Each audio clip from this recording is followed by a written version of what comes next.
Hello there, my sleepy night. And tonight, we'll journey to a galaxy far, far away.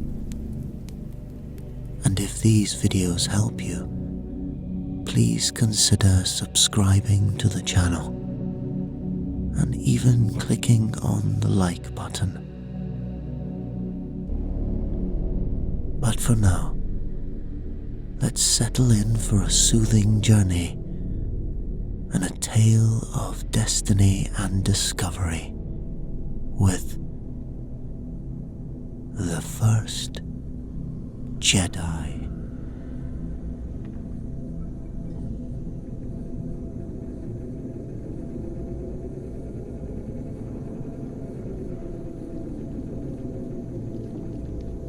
Rooted deep within the galaxy, an ancient loathing poisoned even the farthest systems. Fear towards those gifted with mysterious powers beyond mortal bounds. Beings who can move objects with their minds, control the actions of others, even glimpse events yet to come. These rare individuals often manifest unusual capabilities from childhood, cursed talents that, if discovered,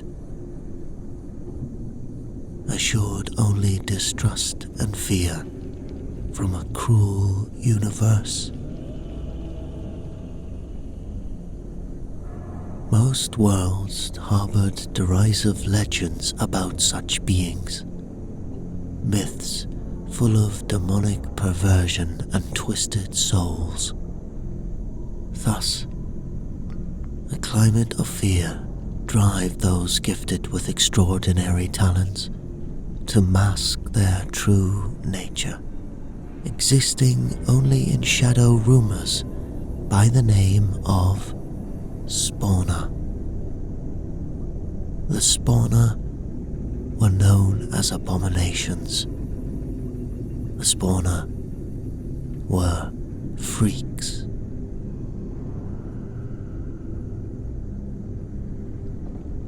On certain planets, innocent children learned to constrain uncanny reflexes, quelled disturbing visions, desperately tried to blend among those who would scream monster at the merest hint of cosmic favor.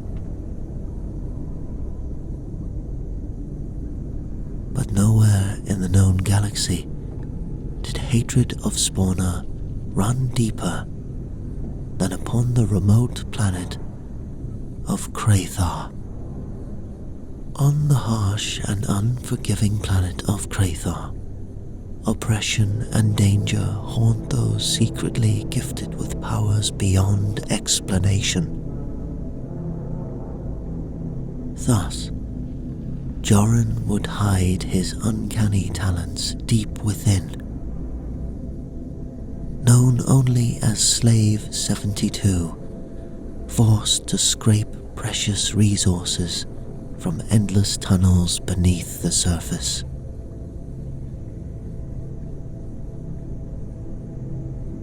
Under flickering work lamps, his shovel would unearth invaluable ore for his merciless master, Lord Dravos, who would have any Spawner freak executed on sight. Yet Joren had learned how to feel the shudders in the bedrock, vibrating like whispers along his shovel's handle, allowing him to detect impending collapses. So when a faint echo down Tunnel 9 heralded catastrophe, Joren did not hesitate. He dropped his tools and plunged into the gloom on powerful legs. His innate sense for precarious rocks and beams guided him rapidly towards the screams of collapsing stone. Skidding around the corner, Joren took in the disaster with a spike of dread. 3 miners were crying out and scrambling as a substantial section of ceiling was cracking and giving way. Without thought, Joren stretched out one broad hand, feeling desperately into that void within him where untamed abilities roil. He met the terrified gaze of the nearest miner pinned by debris, and somehow halted the deadly rain just inches before them. Joren's entire massive frame trembled with effort. Teeth gritted, brow dripping with sweat, as he struggles to activate forces he cannot even name. Friend and foe alike stared in disbelief and primal awe at 72's unfathomable power on full display. His true nature laid bare before their unbelieving eyes. The tunnel continued to groan under lethal weight. Joren felt his unprecedented abilities weakening, the debris beginning to slip downwards once more. He thought desperately of his mother, Mara, a courtesan for Lord Dravos in the court, and her counsel to hide his talents at all costs. She was the only one who knew of his power. But now it was too late. He was exposed before numerous witnesses.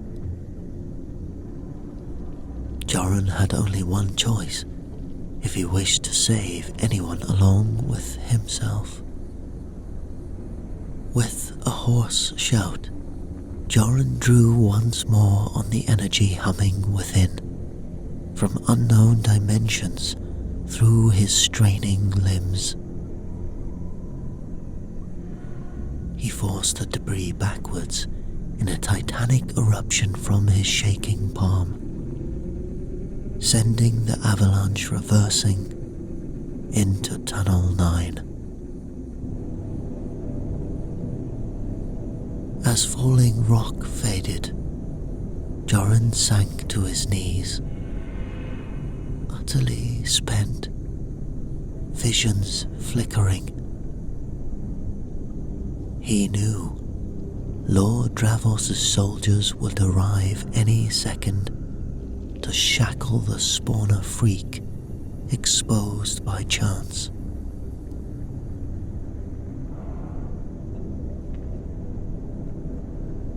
Joren braced for the rough hands wrenching his arms behind his back. Terrified miners murmured as he passed. Freak. Demon.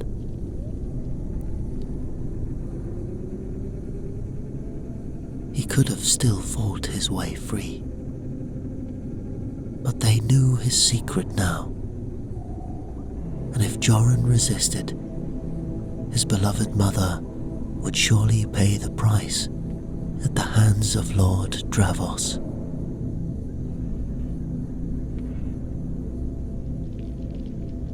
Moments later, Joren knelt chained before Lord Dravos,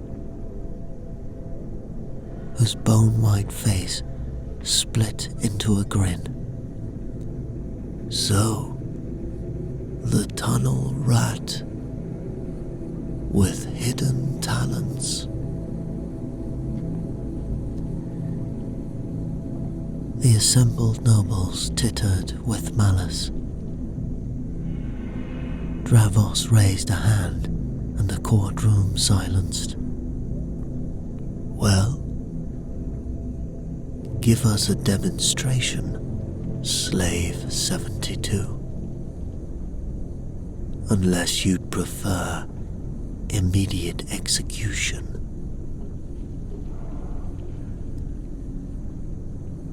Joren met his indifferent stare, fearing any defiance will doom his mother. Clenching his jaw, Joren fixed on a pewter cup resting near Dravos's clawed hand. It trembled, then soared unwillingly into his shackled grip.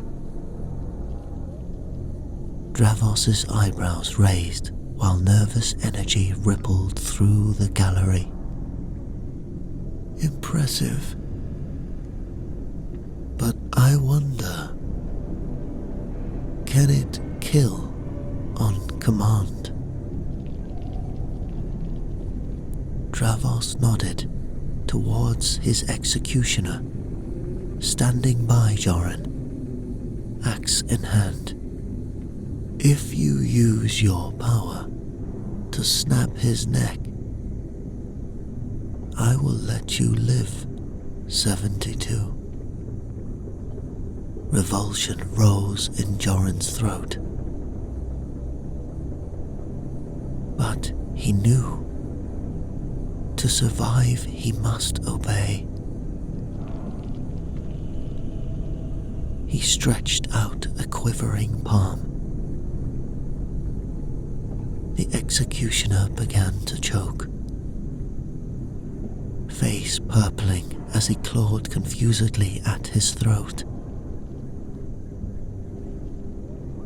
Joren grimaced with self-loathing as he wrenched the man's neck with a final crack.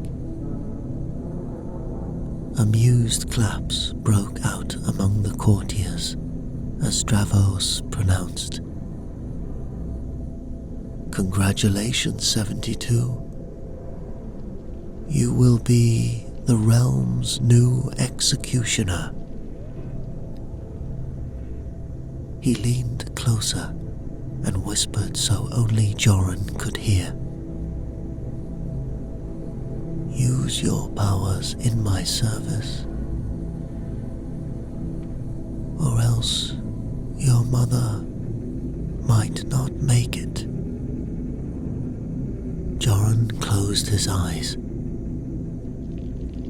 The unspoken threat towards his mother oozed from Dravos's smile. He shuddered as a cheer went up in the crowd. The trapped spawner will now perform on command for the realm. A circus act. Joren swallowed acid despair, telling himself this horror will let his mother live one more day.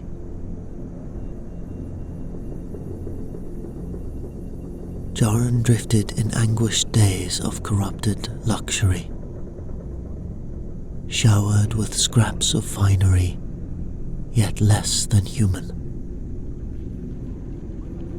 He kept isolated, except when Dravos wished to flaunt his pet spawner's powers in executing enemies for the noble's amusement. Joren wore the demon's mask convincingly, dispatching victims with detached efficiency. But with each casual twist of dark power, leached his own spirit. He retched until dizzy after forced performances, clinging to one uncorrupted truth. Thoughts of his mother Mara, the lone candle against engulfing darkness. My son, You'd done what you had to do to survive, she assured him. Joren tried to fortify his essence through relentless meditation, determined not to become the monster they expected. But the more he would kill, the more the monster and darkness grew inside of him. He must somehow withstand this crushing pressure on his soul. Standing in a shadowy alcove one day, Joren enjoyed brief solace from leers and taunts after his latest coerced brutality. He leaned against a mouldy stone, struggling to calm raging doubt and self-loathing through meditation's narrow breach. A voice broke the silence. "You need a teacher." Joren turned to face the voice. A tall, raven-haired girl, half hidden in curtains of steam.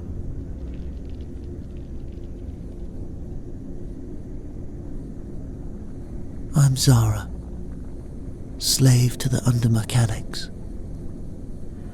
And you desperately need guidance. Guidance in the Force." Joren blinked at the strange term. The what? Zara whispered. "I sense its energy in you. Uncontrolled, chaotic. I wield the Force just as you do. Let me show you."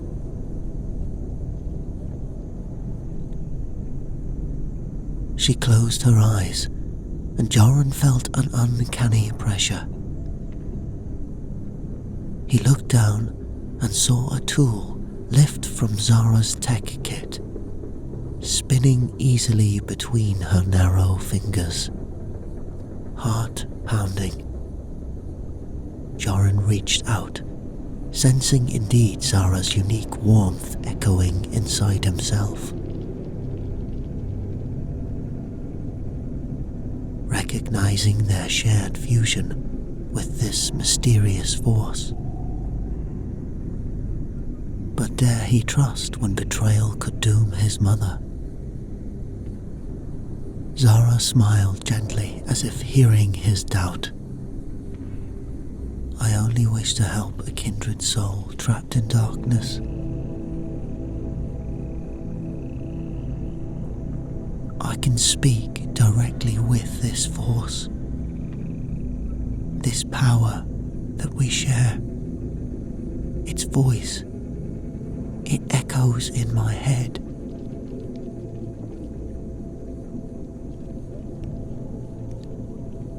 Her words would kindle the first rebellious ember of hope in Joren's hollow chest.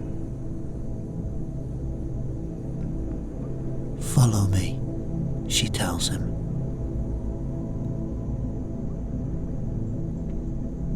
Zara's reassuring grip kept him from sidestepping down cramped tunnels until firelight spilled from a hidden chamber.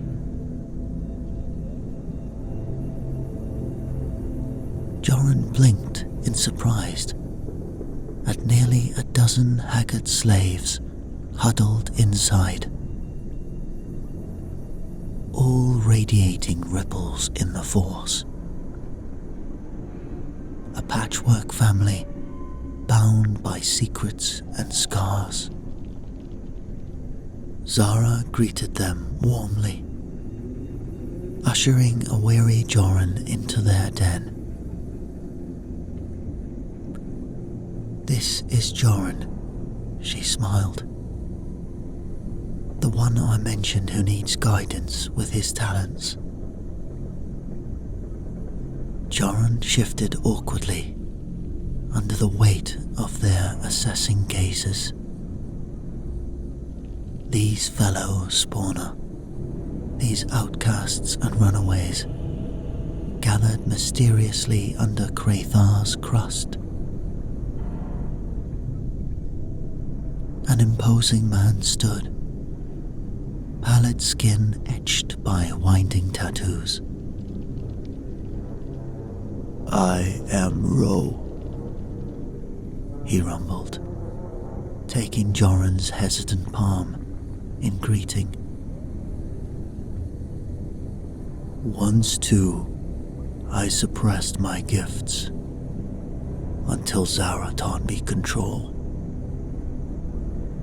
His steady eyes reflected no judgment, only empathy. Behind Ro, the others observed Joren with thinly veiled caution or quiet awe.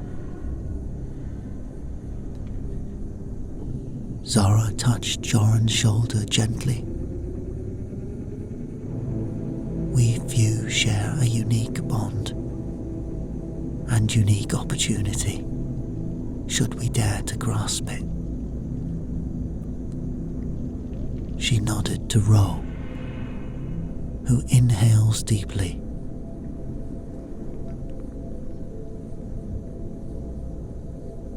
"For too long, our talents brought only fear and servitude.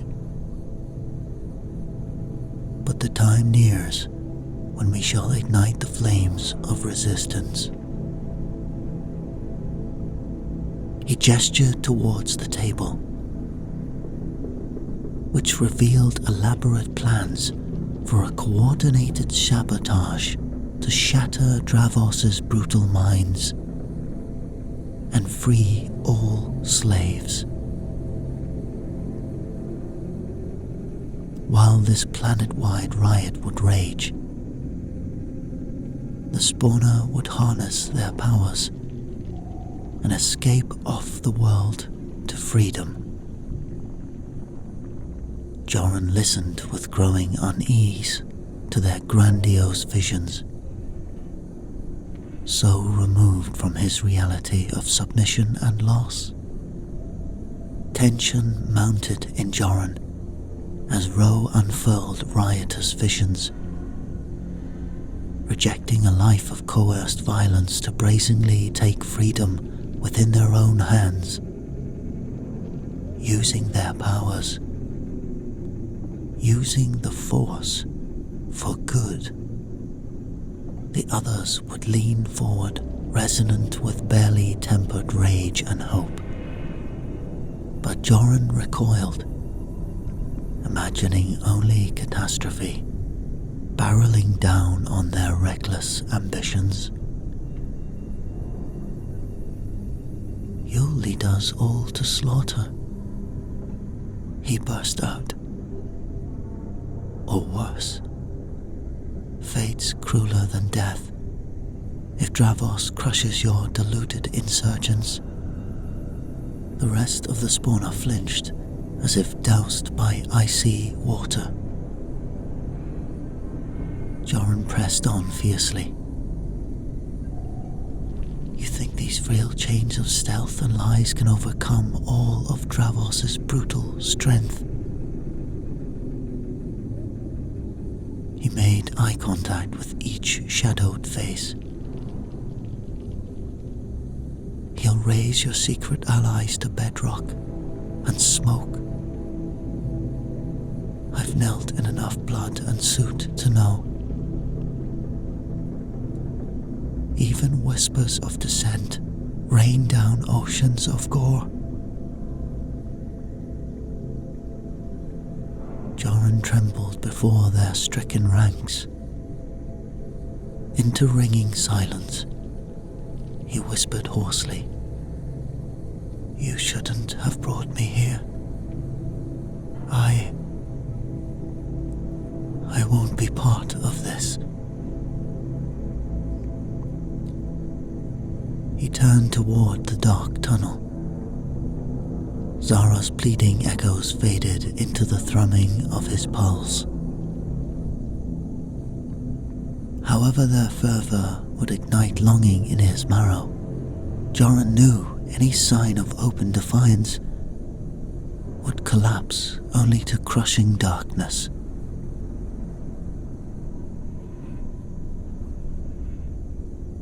The next day, tension clotted the air as Joren was marched to the central platform before a shouting mob in the court. It was just another day of executions.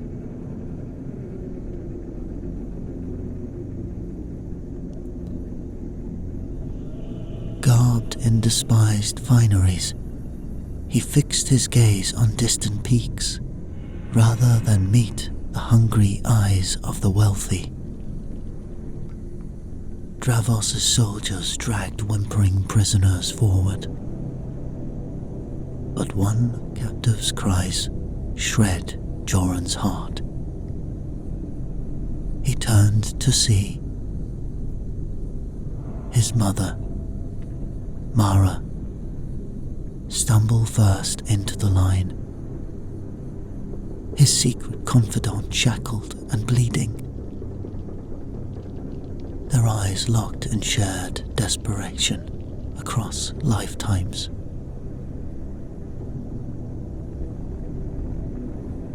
Joren turned desperately to Davros, who was lounging watching with smug anticipation.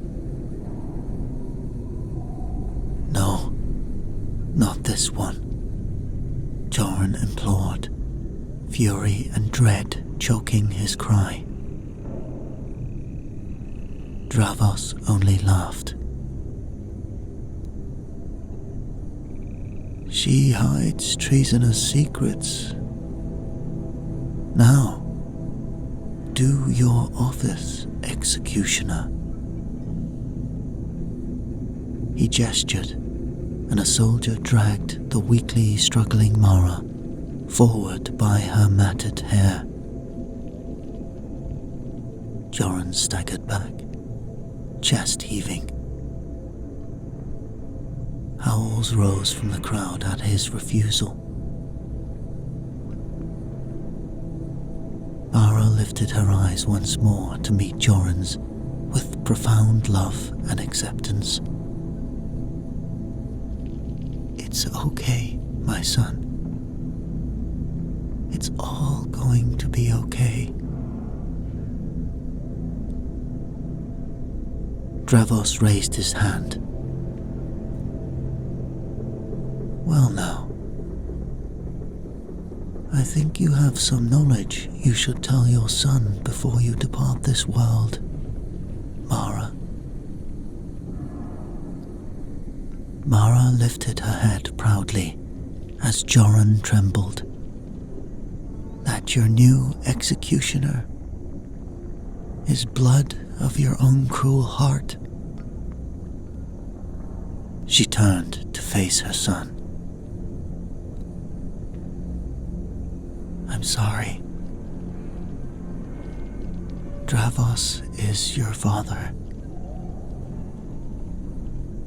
I've been his private courtesan years now.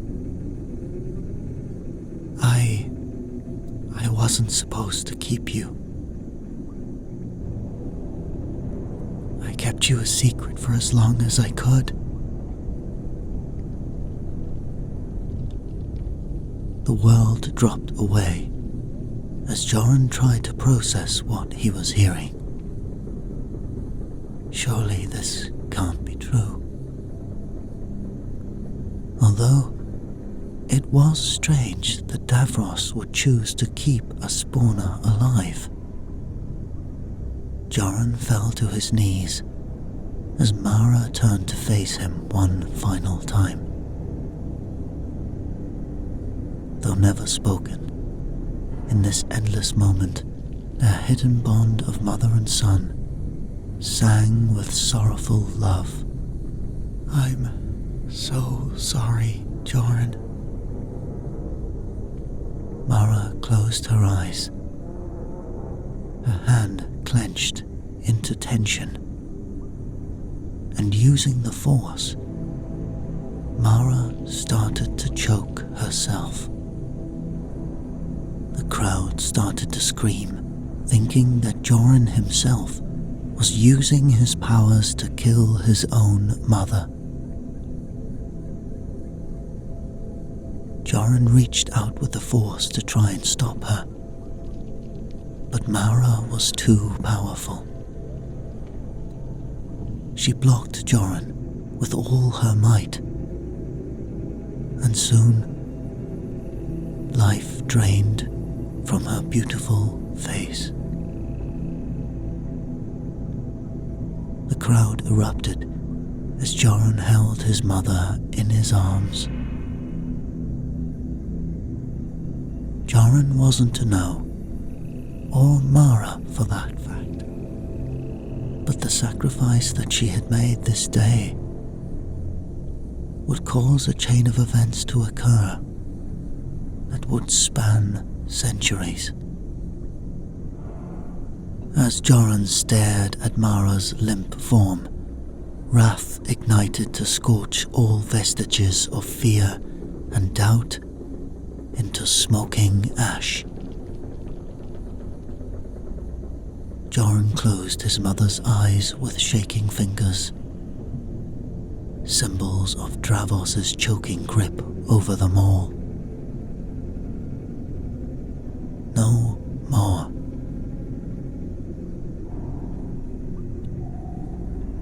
He abandoned the platform, his mother's sacrificial stand, unlocking long-suppressed power and purpose. Joren barreled through chaotic streets, seeking the hidden Alliance den, Force energy crackling in his footsteps. He slammed open the stone door to gape wildly at Zara and her loyal band, bristling with weaponry. They stared in surprise as Joren declared with fire flashing in his gaze, "It's time.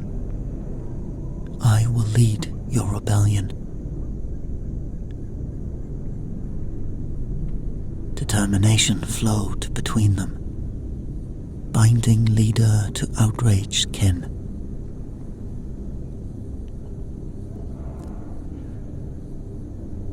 In the uprising's initial hours, the band of outcasts achieved victories against stunned governors, infiltrating compounds to ignite roaring sabotage planet-wide, using the Force in public. Most of the slave forces joined the insurrection, thirsty for vengeance. However, most of the public on the planet ran terrified of the demon spawner using their powers. Dravos's fortress remained impervious to assault. During a brutal failed breach, the Alliance's co-leader, Ro, sacrificed himself to shield Joren and Zara from ambush. As he bled out amid rubble and smoke, Ro's scarred hand clenched Joren's. This new generation must bear their revolutionary spark now skyward. Only a few spawner rebels survived that bloody attack. Reeling, they vowed to honor their fallen by completing Ro's charge. Escape Dravos's chokehold by any means. Retain hope's fragile ember, however dimmed behind smoke clouds of loss. The few spawner left tear down regional garrisons, transmitting upheaval system-wide, alongside the growing masses united by outrage. When despair threatened as comrades fell skirmish by skirmish, Joren rallied his kindred's will by invoking his mother's ultimate defiance, until at last only Joren and Zara remained of the Alliance leadership. Gritty determination fused by trauma. They resolved to confront Dravos himself, or die ensuring his delighted crowds never feast on torture served by Spawner's hands. Joren and Zara ascended numbing stairs towards the center of Dravos's impenetrable stronghold, prepared to sacrifice their lives, confronting him face to face. They crept into the carnivorous throne room, swathed in blood-red banners. Dravos waited sneering upon the cold chair, guarded by a wall of spears thirsty for outclassed blood.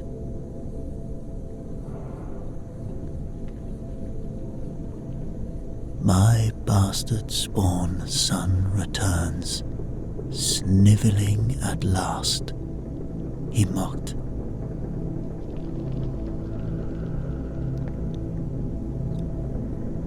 Joren stood firm, the force glimmering dangerously around his clenched fists. Your choking grip ends today. This is now a galaxy where we all stand proud as equals.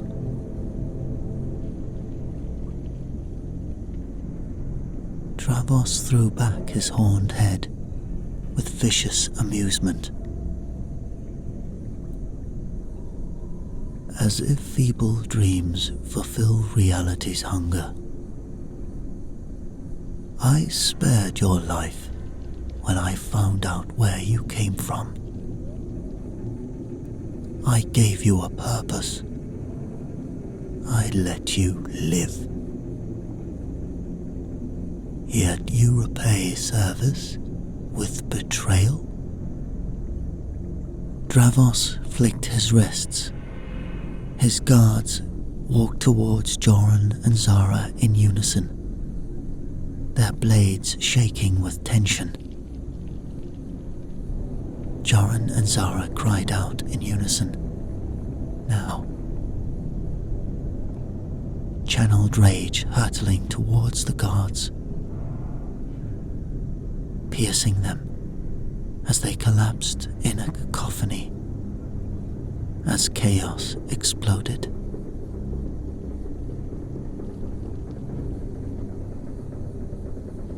Soon, Joren vaulted forward, a vice-like power clamping around Dravos's pale throat as he slowly strangled the tyrant, until only icy silence remained.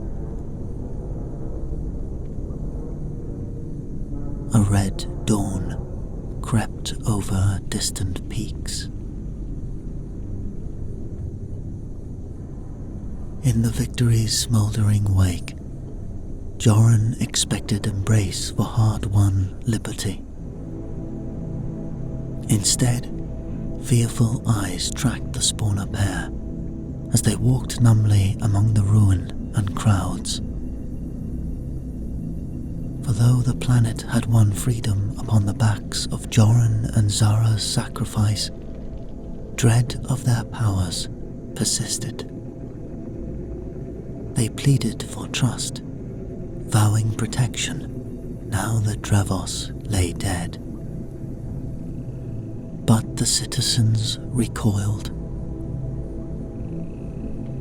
Zara wept silently as mobs screamed out, monsters, demons, take flight from our planet. Joren argued their power could safeguard fragile peace, but an old woman spat at his boots. You gifted demons herald only darkness. We shall take uncertain liberty's sharp hope over sorcerer servitude again. The rebel spark gutters, leaving Joren and Zara isolated once more.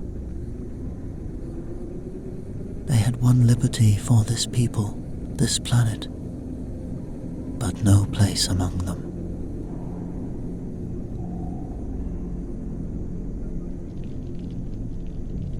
As the rumbling starship readied for cast-off, Joren met Zara's defiant eyes with Ro's dying wish echoing between them. That someday, somewhere, their fire may yet spark lasting change. They clasped each other close, turning resolute backs upon the home that hated them, to seek a new purpose between uncaring stars. Joren plotted a course for the isolated world of Ak-2, glimpsed in Zara's Force visions as a sanctuary. Their ship descended through cloud and mist. Ak-2's rolling islands emerged tranquil, dotted by tiny caretaker settlements unaware of greater galactic turmoil. Joren and Zara climbed craggy cliffs far from fearful eyes. The Force guiding them to a lonely mountain peak, veiled in legend. Amongst the arched stone huts, they vowed to use their powers only for good, never domination or revenge. Zara dreamt of a vision that they would build a temple.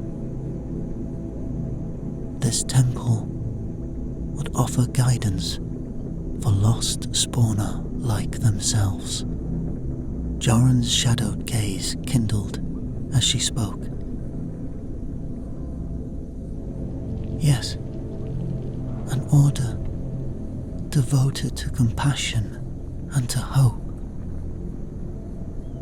We can find other spawner and let them live here to use their powers for good. Let's build this together. Joren nodded firmly as revelation swelled within him. The Force, it decrees we take a new name.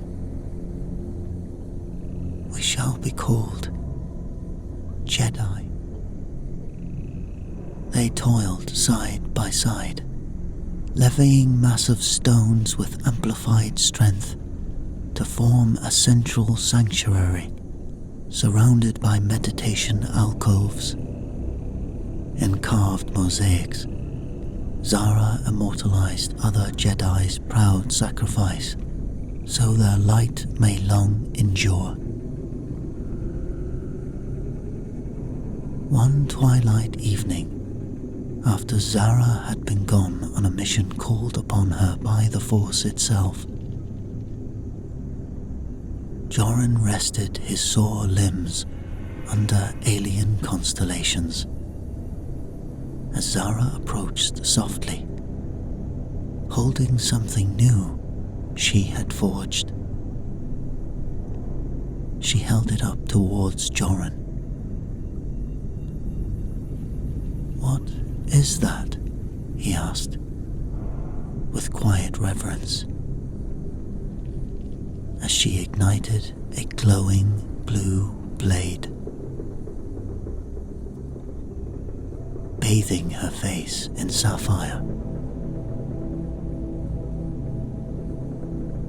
The first lightsaber, a symbol of their new covenant.